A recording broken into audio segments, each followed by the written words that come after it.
चलो आज हम बात करेंगे कि इफ़ेक्टिवली आपको चीज़ों को रिवाइज कैसे रखना है, ठीक है। उसके बारे में हम बात करेंगे। तो देखो, जैसे हमने चीज़ें कोई पढ़ रहे हैं हम, ठीक है। हमने जैसे एटलस पढ़ा, तो नोट्स कैसे बनाने हैं चीज़ों के, रिवाइज कैसे करना है।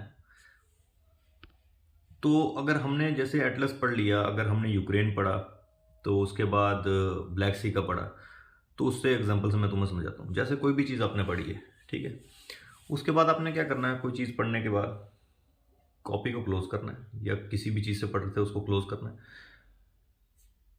वॉक करते हुए या फिर बैठे हो कहीं, उसके बाद अपने मन में सोचना आपने कैसे पढ़ा। तो वो तभी याद रहेगा जब आप पढ़ते वक्त कोऑर्डिनेट विद माइंड करके पढ़ो। कोऑर्डिनेट विद माइंड का मतलब है कि जैसे जैसे आप पढ़ रहे हो मेंटली पिक्चर्स वैसे बनाते जा रहे हो साथ साथ, तो आप उसके साथ माइंड आपका कनेक्ट रहेगा क्या आप पढ़ रहे हो। तो ये नहीं है कि आप पढ़ रहे हो कुछ और हो, माइंड आपका कहीं और है। तो सबसे पहले पढ़ते हो तो कोऑर्डिनेट विद माइंड करके पढ़ना है। जो जो चीज़ें पढ़ रहे हो वो पिक्चर्स माइंड में बनानी है। उसके बाद जैसे आपने कोई चीज़ पढ़ ली, उसके बाद आपने क्या करना है, उसके बाद कॉपी क्लोज करनी है। वॉक थोड़ा घर के अंदर ही टहलते अपने आप में सोचना आपने क्या पढ़ा। जैसे हमने मैप पढ़ा था, यूक्रेन पढ़ा था, अगर मैंने यूक्रेन पढ़ लिया तो मैं आंखें बंद करूंगा या फिर वॉक करता करता मैं अपने दिमाग में ये सोचूंगा, हाँ भाई यूक्रेन में मैंने क्या पढ़ा। ऊपर नॉर्थ, साउथ, तुम्हारा ईस्ट और वेस्ट। मैंने ये पढ़ा कि भाई यूक्रेन के नॉर्थ में क्या है, यहाँ से रशिया आ गया, ठीक है। ऊपर नॉर्थ में बेलारूस आ गया।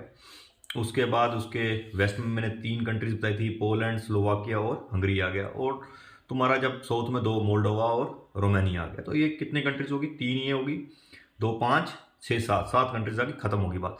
तो मेरे को सारा रिटेन है। अगर सपोज मैं एक चीज़ भूल जाता हूँ, मोल्डोवा भूल जाता हूँ, रोमानिया भूल जाता हूँ, तो मैं आप आके चेक करूँगा कि मैं क्या भूला। तो वो मेरी फर्स्ट रिवीजन होगी।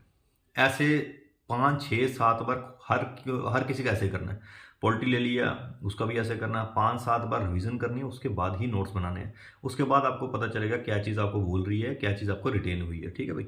अगर आप पहले इंस्टेंस में नोट्स बनाने लग गए, भाई अभी अभी पढ़ा, अभी अभी नोट्स बना रहे हो, तो फिर आप पूरी किताब ही छाप दोगे, पूरी किताब नोट्स बन जाएगी। तो आपको क्या पता चलेगा भाई जब पेपर आएंगे, क्या चीज़ आपको भूलती है, क्या चीज़ आपको याद है।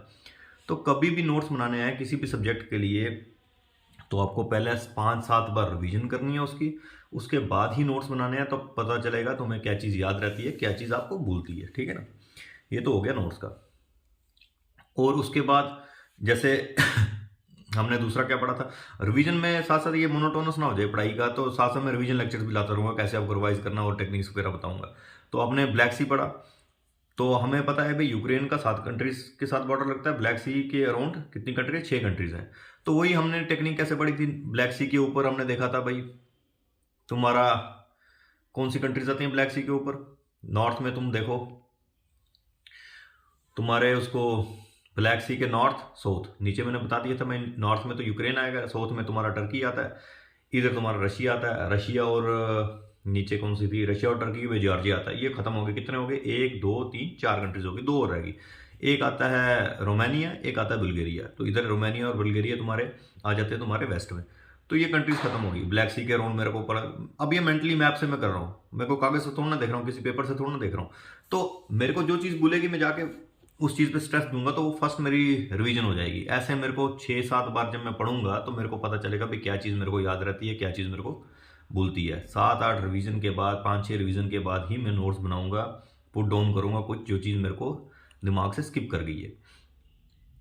वैसे ही लेक्चर्स में लाऊंगा, ये एक फ़ोन एडिक्शन पे लाऊंगा। अभी मैंने रिसेंट एक किताब पढ़ी थी एटॉमिक हैबिट्स की, तो उसमें बहुत अच्छा मेरे को एक चीज़, मतलब एक समरी उस किताब की समझ लो, वहाँ से मेरे को बहुत अच्छा मेथड मिला है कि कैसे आप अपनी फ़ोन एडिक्शन को दूर कर सकते हो। तो वो भी एक लेक्चर में लाऊंगा, कैसे फ़ोन एडिक्शन। तो या तो आज का लेक्चर तो रिवीजन के हिसाब से आ गया, कैसे आपको रिवाइज प्रॉपरली करना है।